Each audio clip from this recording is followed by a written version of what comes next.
all the best action. We'll follow the exploits of a French team full of superstars that were here in Doha on a mission to show why they are one of the world's most powerful judo nations. But we start with the women's under 48 kilogram division, which saw the Ukrainian prodigy Daria Biledid in action. The double world champion started well enough before facing off against Japan's Tanaki Funa, who looked to be in great form herself. 2 World Championship final defeats were avenged by Tanaki, as she was judged to have scored a Wazari against Biledid, which would eventually separate the pair. Defeat, something which Biledid has seldom experienced in her short but eventful career. And whilst she came back to take a bronze medal, her emotions were clear to see. The judo world will now have to wait and see if she can bounce back in style. On the other side of the draw, defending Masters champion and world number 1 Distria Krasniki surprised nobody by making it through to the final.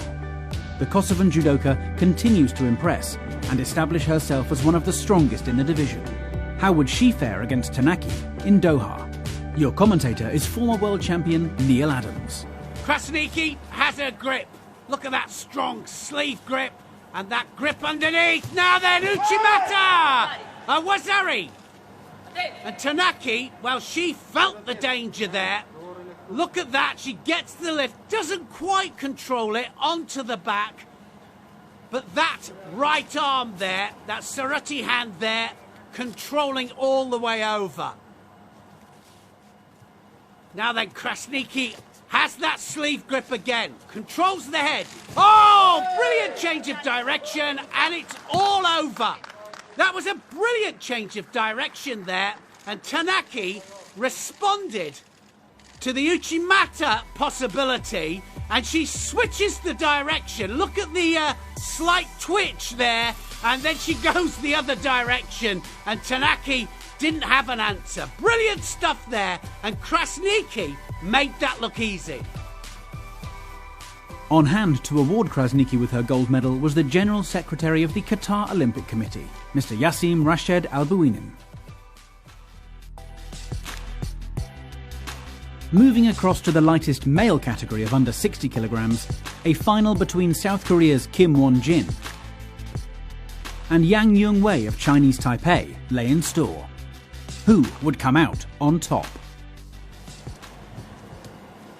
Kim, left-handed against the right-handed Yang. And now then, what's going to happen here? On the edge, somebody's got to attack. Oh, what a technique that was from Kim. And he takes the gold medal. Well, that started in. It went outside of the area, but of course, as long as it starts in, then it all counts. That was a brilliant performance from Kim. And look at that.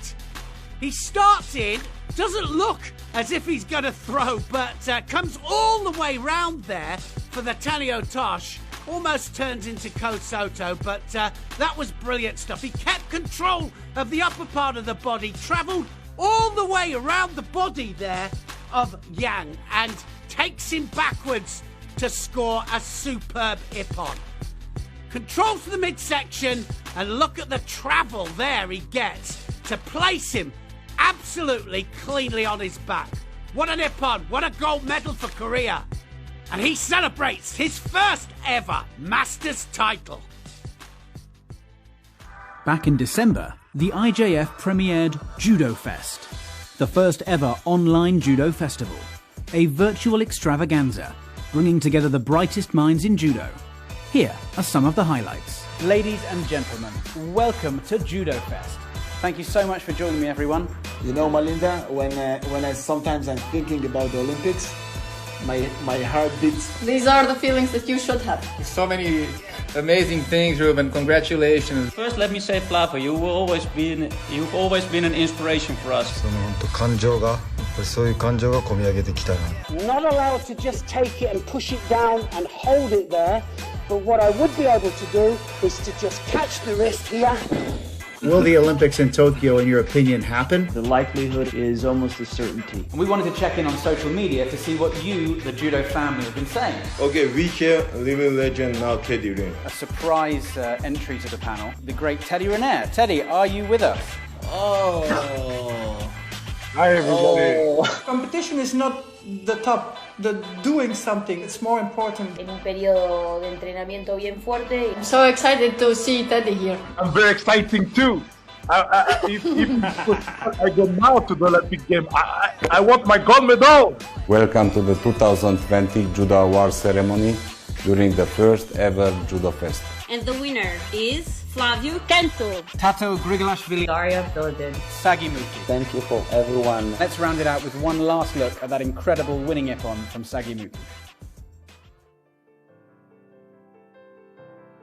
The under 81 kilogram division saw reigning world champion Sagi Muki of Israel taking to the tatami. Whilst 2019 saw Muki emerge as a dominant force in the division, the disruption of the pandemic seems to have affected him, as he lost at the quarter-final stage to Frank de Witt of the Netherlands. But next month's Tel Aviv Grand Slam could be the perfect tonic to rekindle his form.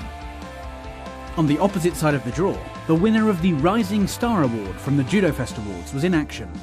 Tato Grigolashvili of Georgia had a breakthrough year during the events that took place in 2020 and kept the ball moving here in Doha with an emphatic run to the final. Attacking his opponents relentlessly with a wide variety of techniques has made him a fan favourite and brought him success. With a maiden Grand Slam gold back in February and the European Championship gold in November, marking him as one to watch. After this Tomoe-Nagi ippon against Lee Sung-ho of South Korea, he would look to gain even more fame as he took on de Witt in the final. Could he add a World Masters gold to his growing medal collection? Grigolashvili, Ashido down. And he's going forwards, de Witt! Oh! Now then, well, Wazari given, but looked like his elbow was out there. So goes to the video referee to have a look at that. Look at the commitment there from de Witt. Grigolashvili, massive uranagi, and the elbow definitely was out. So no Wazari. Shido apiece. Still coming forwards here, de Witt. He doesn't know anything else. Only how to come forward. Look at that. Sasai Surikomiyashi. Brilliant Wazari there. And Grigolashvili follows it down to ground. Great transition, and it's nice to see that he is following it down with real positivity. He knows what he's going for here. Double lapel turn. His leg is caught. Can he get it out? Now he's on to the Juji Gatami. De Witt is going to be in trouble here. The arms out straight. And he gets the ippon. That was brilliant stuff there from the European champion and now the World Masters champion. Grigolashvili is coming on to the most amazing form. Look at this Sasai Surikomiyashi there. Takes him over for the Wazari. But it's the transition after this that is really interesting. You can see it to Wazari, lands on his side. Grigolashvili then, double lapel turn, leg caught, but then goes onto the arm for the Juji Gatami. That was brilliant stuff from this young Georgian, and he is going to be a real threat at the Olympic Games. We caught up with Grigolashvili after his win here in Doha.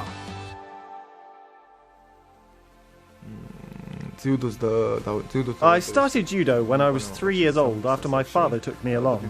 I think the victory of Zurab Zvedauri in the 2004 Olympic Games played a big role in this.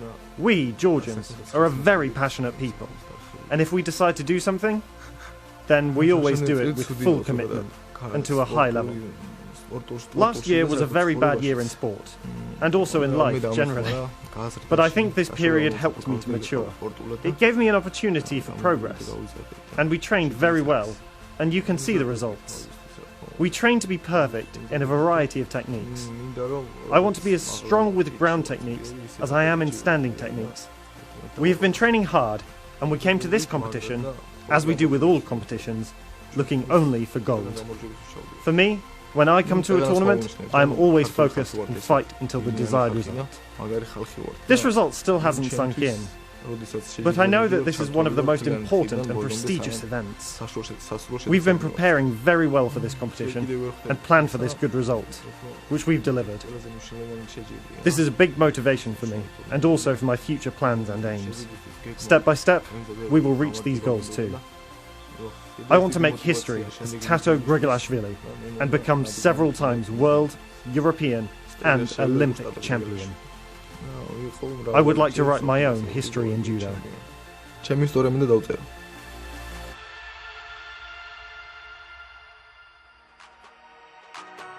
At under 90 kilograms, reigning world champion Noel van ter End of the Netherlands was in action. This big Ippon Sienagi against the man on form Mikhail Igolnikov of Russia was the highlight of his route to the final here in Doha. It would be a Netherlands-Georgia rematch, as awaiting him in the final was Grigulashvili's teammate Beka Gviniashvili, who also looked great in his preliminary bouts. This clever piece of groundwork against Japan's Mukai Shoichiro was followed by a Georgian specialty, the Harborelli pickup, for a thunderous Ippon against Germany's Eduard Trippel. But the smart money was on van ter End, since in 4 attempts, Gviniashvili has never beaten him. Halfway through this contest, Gviniashvili always has problems with van ter End. Always feels the danger. Now, where's he going to come from this time? Oh, good change of direction. Gets the Wazari. Pulled for the Sienagi, changed the direction to the Kouchi, and again, van ter End is leading against Gviniashvili. Look at that. Pulls for the Sienagi. He's thrown him with that Sienagi before, changes the direction and drives him backwards. Now, Gviniashvili comes forwards. Sienagi again. Now, what's going to happen here? He can't stay here. Oh, is this going to be the offside komi? Well, it looks like offside komi to me. Gviniashvili just manages to turn onto his side, and we might see a shimiwaza here, and he does. He gets the submission, and that looked like a variation of a dakajimi to me. Had to put pressure on the side of the neck. Obviously got to be careful, but looked good to me. Came in for the Sienagi again. Again, he gets a reaction there. Gviniashvili goes to ground, almost lands in the hold down. Look at the hold down there, and it's panic stations from Gviniashvili. And there's the shimiwaza. Ties up with the hands. Look at the hands underneath there. It is a form of a dakajimi. And look at the pressure there and the effort from van ter End. Van ter End gets the submission from Gviniashvili, and that was a brilliant bit of newaza. Gviniashvili says, I still haven't beaten him. This man here has done remarkable. World champion and now World Masters champion. His Excellency Sheikh Ahmed Al Fahad Al Sabah, the President of the Olympic Council of Asia, was present to award van ter End with his gold medal. Our number 3 Ippon from Doha was a thunderous Kouchigari from Sana van Dijk, which flattened Russia's Elena Prokopenko in the under 70 kilogram division. At under 63 kilograms, Mexico's Prisca Awiti Alcaraz and Maria Centracchio of Italy clashed in the first round. The match was decided by a moment of trickery in golden score. Well, somebody's got to attack. I think Alcaraz has to attack here. She's 2 shidos down. Centracchio, Sienagi, oh no, it's Sodi Surakumi Goshi, and she gets a massive reaction there from Alcaraz. She drops down both sleeves, you can see that clearly there, and she spins off the opposite shoulder onto her back. Our top Ippon is a piece of Korean artistry from former world champion An Chang-grim in the semi-final of the under 73 kilogram division, where he faced Zantsy Smagalov of Kazakhstan. Looks so composed, doesn't he, Anne? He really does, always. Just gets the job done. Now he's got his grip, got the sleeve. Not anymore. Now he has. Smagalov there. Oh, what a Kouchi that was. Oh, beautiful little Kouchi. And it came off the back of an attack from Smagalov. Smagalov drops, then a little skip across there, just catches the inside of the foot. And the Suruti hand and the Kazushi hand work perfectly. Qatar hosts a lot of events, and one of the amazing sport events that we're hosting this year is the Judo Masters. The first time that Qatar hosts the Judo Masters, it's a big motivation for the people in Qatar to be a part of it, especially participating in these events, and we're hoping this will reflect on the young generation.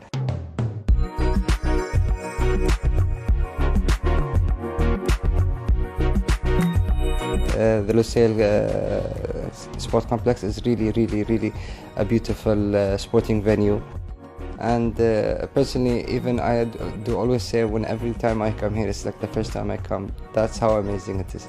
I'm hoping for the Judo Masters to come back again and be hosted in Qatar, and hopefully the young generation are going to participate even more.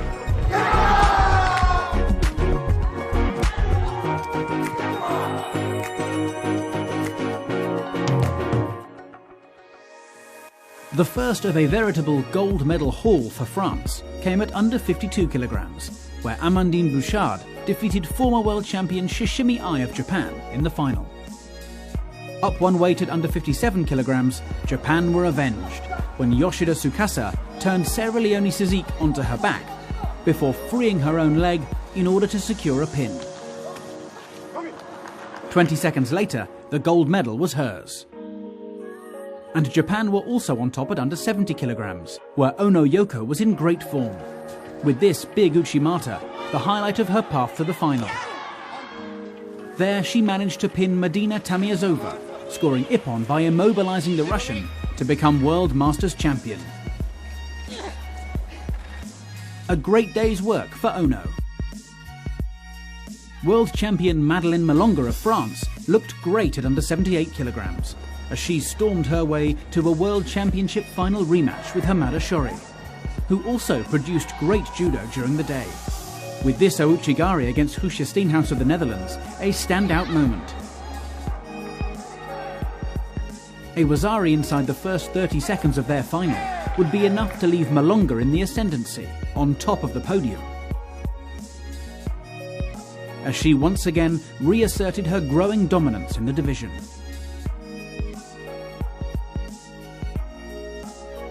The best action came in one of the bronze medal contests, as Kosovo's Loriana Kuka faced Natalie Powell of Great Britain.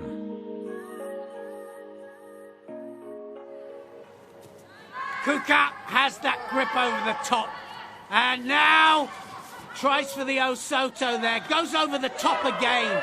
Powell having real problems with it, and over the top she goes there. Kuka always threatened, didn't she? That strong grip. Always so typical of the Kosovans. And, well, as soon as she had it this time, those big hips come across. Natalie Powell goes over. What a score that was. Natalie Powell, 5th place here, but she has to concede. What an ippon that was. Huge Surigoshi, and she gets the bronze. And what a lovely gesture that is to her teammates up in the stands. France took another gold at over 78 kilograms, where Roman Dicko continued her assault on the division with some brilliant judo during the day, to set up a final with Irina Kinzerska of Azerbaijan. There, Dicko counter-attacked, bundling her opponent over for Wazari, and staying on top to secure a pin for victory. At just 21 years old, Dicko surely now has the category at her mercy. Moving across to the men, at under 66 kilograms, South Korea secured a second gold medal, as former world champion An Bao defeated Baruch Shmailov of Israel by a Wazari. And after An Bao's victory, another An completed a clean sweep of the male lightweights for South Korea, as An Chang-grim emerged victorious, when his opponent, Hashimoto Soichi, was disqualified for a dangerous technique in their final. And Valam Lipitiliani took a second gold for Georgia at under 100 kilograms, with this opportune Wazari against Azerbaijan's Zelim Kotsoyev, showing what an absolute class act he is. At over 100 kilograms, Teddy Riner of France was back in action for the first time since Japan's Kageura Kokoro ended his incredible decade-long winning streak back in February at the Paris Grand Slam. The world waited to see how the king of judo would respond. And he was in domineering form, strangling Georgia's Gela Zalishvili in ruthless fashion, before defeating Yakiv Kamo of the Ukraine by a Wazari to make it through to the final. There, he encountered Russia's Inal Tasoev in a lackluster affair, which he nevertheless dominated to emerge victorious thanks to penalty points and vanquish the demons of Paris. He was awarded his gold medal by His Excellency Sheikh Johan Bilhamad Al Thani, President of the Olympic Committee of Qatar. This competition is wonderful. The organization, the country, do a beautiful competition, very safe for the all athletes, for the all members of the international federation. So a big thanks for the country Qatar and the organizer. At under 63 kilograms, France's other hero was in action. Four-time world champion Clarisse Agbegbnenou is an absolute sensation, who was the uncontested queen of the division before the world stopped last year. And anyone suspecting that 2020 may have changed that was proved wrong. She was spectacular as she made it through to the final, with Uranagi her weapon of choice, as one by one her opponents fell. Awaiting her in the gold medal contest was defending Masters champion Nabokura Nami of Japan, who defeated her this time last year in Qingdao. It was a slight that Agbegbnenou rectified in style 2 months later in Paris. Would she reinforce her spot at the top of the division here in Doha? 2.5 minutes then into golden score. Nabokura beat her the last time in the final of this World Masters. Oh, she doesn't do it this time though. Wow, she waited all that time for the right moment, and then Agbegbnenou pulls out this driving Kosoto, and that was brilliant stuff. It really was. Nabokura lands cleanly on her back. And wow, what can you say about Agbegbnenou? She just keeps coming forwards all the time. She stays cool, calm and collected. And, well, she overturned that last loss from Nabokura in this World Masters. All these Japanese fight her very, very well. But this lady here just keeps her cool and does what she does best. Look at the fist pump there. That says it all. Olympic year, and she's looking great. And Mr. Marius Visa, the president of the International Judo Federation, will present her with her gold medal. A well-deserved gold medal, and who is going to beat this lady at the Olympic Games? She is formidable. World champion, World Masters champion. Can anybody stop her becoming Olympic champion? So that's it from Doha. A wonderful success for the international judo family. And the show continues. 2021 looks bright as we head next to Judo Mad Israel for the Tel Aviv Grand Slam.